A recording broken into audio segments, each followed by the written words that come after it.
love. If you've come across this video today, then that means God has a message specifically for you. Disregard my shirt, y'all. I have a 1-year-old and she is very active. But right now, I needed to get this word out to those who are willing to listen. All right. So I'm in the story of Nehemiah at this moment, and I'm at the part where it reads that still grieving the brokenness of Jerusalem, when Nehemiah comes to serve the king that spring, he cannot hide his sorrow.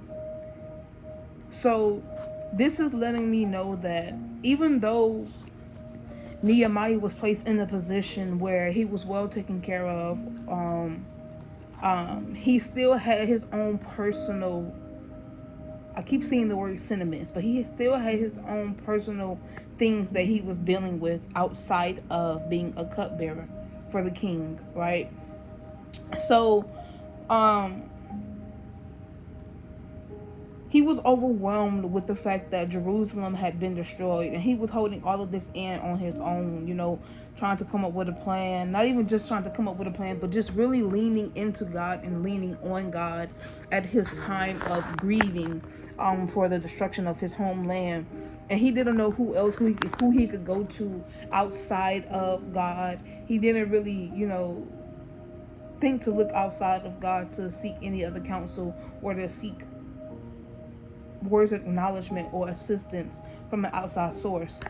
But I feel like after a while, this pile up of emotions got the best of him. Not only because it was time for something to break, but it was God's timing and how he things wanted to take off. Had he said something prior to God being willing for the king to listen, maybe the king wouldn't have had a great reaction like how he did by telling Nehemiah to go ahead and all the resources you need, go ahead, take them all. You get what I'm saying? Had he went earlier than God assigned him to, he wouldn't have got the same reaction. Or maybe had he went later than God assigned him to, he wouldn't have got the same reaction that he got now. So God's timing is always perfect. That's one thing. But the fact that he was holding on to all of this sorrow for so long until God said enough, that goes to show how we are in our day-to-day lives. You may be dealing with something at this moment where you feel like you need to hold on to it. You need to just keep strong. You need to keep facing God and praying to God about it. And indeed, keep going to God about it, because one day he will lead you right where you need to be.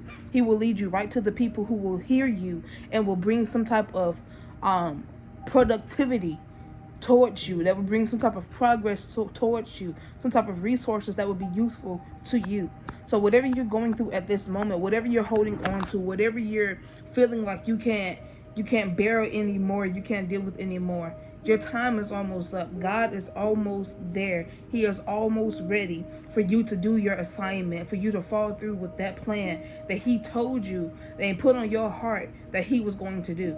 Because Nehemiah had plans of going back to his city, to rebuilding the city, but he knew he could not do it alone. So he continued to lean on God, and God led him to the king, who then gave him the resources and everything that he needed to get to where he needed. So stay blessed in this time of your life. Trust in God and continue to pray to him, lean on him, and seek his grace, his mercy, and his comfort at this time during this grieving period of your life. Because yes, it may be hard, but baby, doing anything outside of God's will and timing is even harder. So trust the process. Bye-bye. Thank you for watching.